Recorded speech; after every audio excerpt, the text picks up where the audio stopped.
Hey, you guys, thank you so much for being here. I appreciate all of the likes and the follows and the reposts. I just wanted to start off my video by saying that because I do appreciate all of you guys. I'm building a new community and I want you to feel safe also. If you want to leave any comments, of course, be respectful. But this is a safe space for us to grow, for us to evolve, and for us to just connect. So I wanted to bring the second part of the message from earlier. I think I titled it, You Are the Creme de la Creme. And this was so beautiful the way that this happened, you guys. So it was 3:14. I just so happened to look at the clock. And I've actually seen 3:14 before, but I'll be honest with you, when I first saw it, I thought about Evan Almighty. I don't know if you guys have seen that movie, but it was basically this guy and he started seeing the angel number, I think it's 3:14 or 3:16, but it was referencing Noah's Ark. And so God, played by Morgan Freeman in that movie, started sending him all of these signs and synchronicities, which was leading him to build an ark. And so when I saw 3:14, that was the first thing I thought about. But I was like, let me just look it up. So I typed in 3:14 because I had a feeling that it was referencing a scripture. And lo and behold, when I pull up 3:14, this is what I see.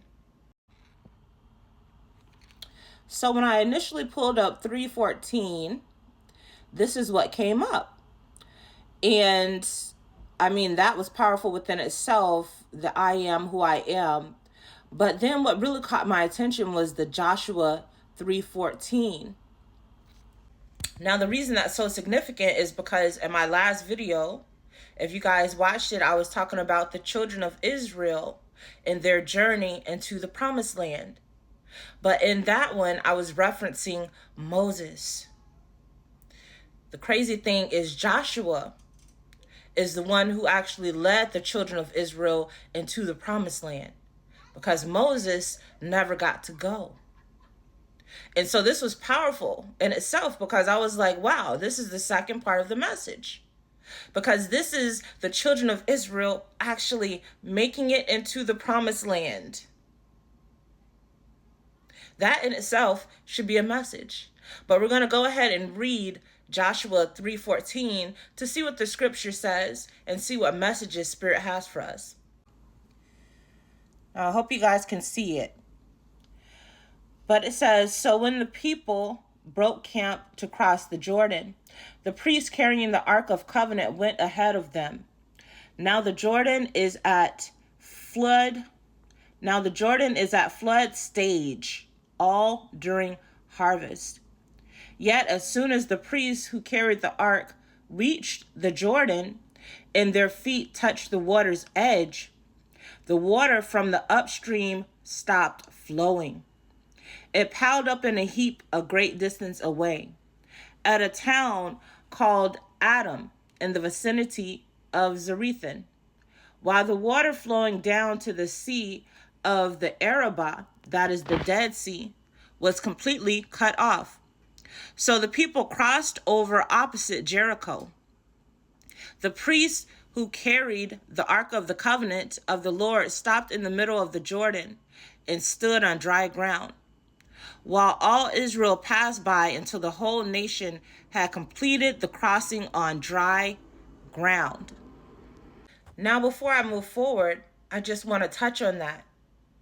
So we thought that the only miracle that God performed in regards to the children of Israel coming out of Egypt was the Red Sea being parted by Moses. But no, the children of Israel also experienced another miracle with Joshua.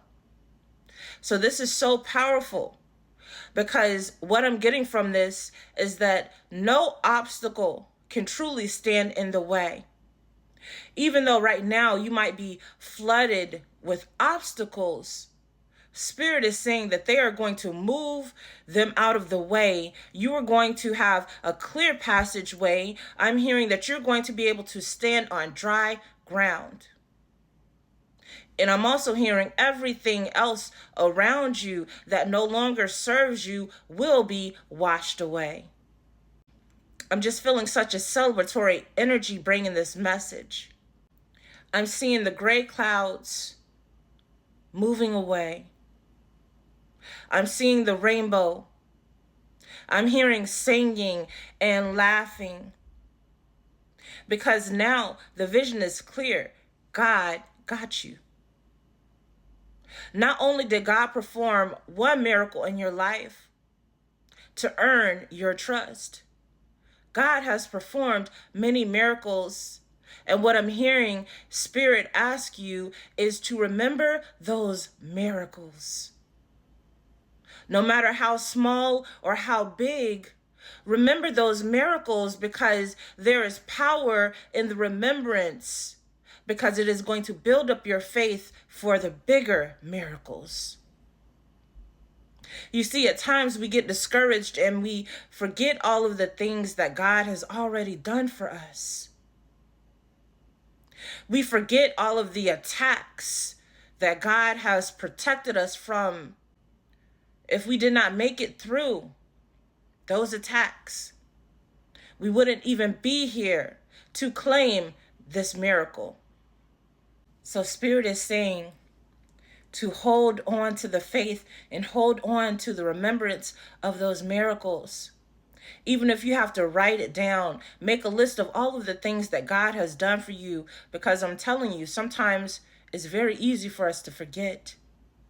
It's very easy for us to remember all of the things that didn't go our way versus the things that did. I'm going to continue reading.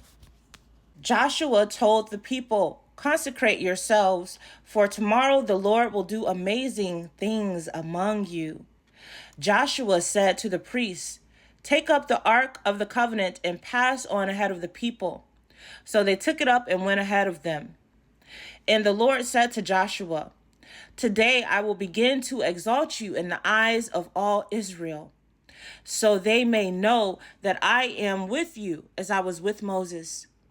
Tell the priests who carry the Ark of the Covenant, when you reach the edge of the Jordan's waters, go and stand in the river." Wow. That was once again confirmation from my last message, when I said that in this next season, you will be celebrated out loud. You will be acknowledged out loud. You will be supported out loud. You will be recognized out loud.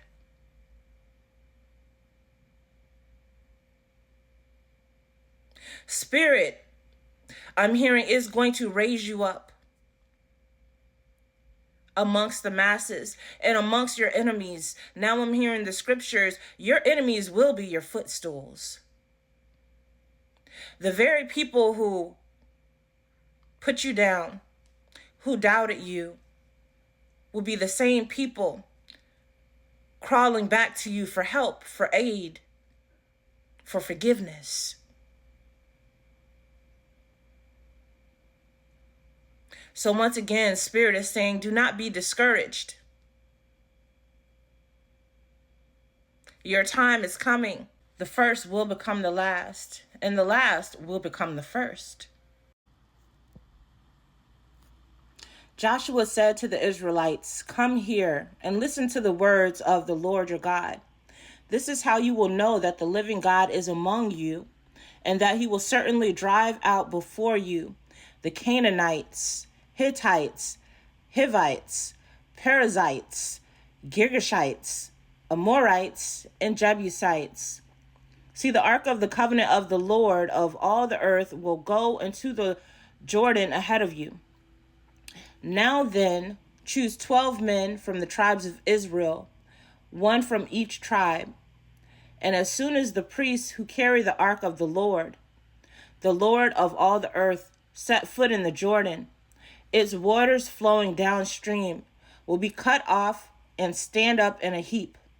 And I'm actually seeing here the number 13.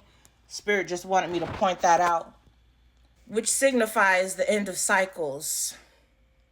The end of cycles. It is the end of those cycles of poverty, of toxicity, of heartbreak, of turmoil, of trials and tribulations. It is time for you to be able to reside safely in a heavenly state of mind without always feeling attacked, without always feeling as though the other shoe is going to drop. No, Spirit is bringing you security, safety, and softness in this next era. And Spirit is driving out anyone who has come against you, who has been cooking up conflict. Spirit is saying they are driving them out. That is your ancestor speaking. Oh, they better beware. Spirit is coming for that ass. So, of course, I have to skip around a little bit because a lot was taking place once the children of Israel crossed the river of Jordan. There's a lot of different things that still happened before they made it to the promised land. But Spirit is having me just focus on Joshua 5 and 4, which is, now this is why he did so. All of those who came out of Egypt, all the men of military age died in the wilderness on the way after leaving Egypt. All the people that came out have been circumcised. But all the people born in the wilderness during the journey from Egypt had not. The Israelites had moved about in the wilderness 40 years until all the men who were of military age when they left Egypt had died, since they had not obeyed the Lord. For the Lord had sworn to them that they would not see the land he had solemnly promised their ancestors to give us, a land flowing with milk and honey. So he raised up their sons in their place, and these were the ones Joshua circumcised. So the message that Spirit had me take out of that is, once again, you were the chosen one. Many of your ancestors, many of the past generations, your elders, they weren't able to see the promised land. They didn't know how to get out of those cycles. I'm seeing the number 13 again. They didn't know how to break free of poverty. They didn't know how to break free of the chains of addiction. They weren't awakened to who they were. Therefore, they were not able to see the promised land. But you, Spirit is saying, you were chosen to see the promised land. You are the one that your descendants will talk about. Let me repeat that. You are the one that your descendants will talk about. And I know some of you are doubting it right now, saying, what? The future generations are going to be talking about me? Yes. Because you are breaking a generational curse of poverty. Because of you, your future generations do not have to live a life of lack. Because of you, your future generations, they do not have to go through those same vicious cycles of heartbreak, of karmic relationships. Because of you, because you learned the lesson. And by you learning the lesson through your obedience, you have freed your ancestors. You have freed yourself. And you will see the promised land. You will see the promised land. You see, even though Moses was the one who received the prophecy was actually for Joshua. He was the one that got to realize Moses' dream. Why? Because Moses began to doubt. Because those older ancestors, they began to doubt. They didn't believe. They gave up hope. Joshua, I'm hearing, was the one meant to see the promised land all along. And if you know the story of Joshua, you will know he went through hell and high water. He was sold into slavery by his own family. I've spoken on his story before. He went from being a servant, a slave, to being a king, to being a leader, and not only a leader, but he led his people into the promised land. Spirit is saying that will be you. This is why you have to go through all of that hardship, to prepare you to be a leader, to prepare you to lead others into the promised land. But yeah, you could go and finish reading the rest of the book of Joshua. It's pretty long. There's about 24 chapters or so. Because like I said, it was a whole journey. You know, they had to defeat some kings and different things, of course, to get to the promised land. So there were still a few obstacles ahead. But that's not the point of this message. Because Spirit already said, they're going to move all of that out the way. You are already victorious. So claim your victory now, because God has already spoken the prophecy. God has already spoken the prophecy on your life. Just like the video I made yesterday, in which I spoke on Moses and how God gave him a prophecy, which was a vision, but he didn't really believe in his own vision. So when God gives you a prophecy, when God gives you a reading, as we call it nowadays, right? We call it tarot readings.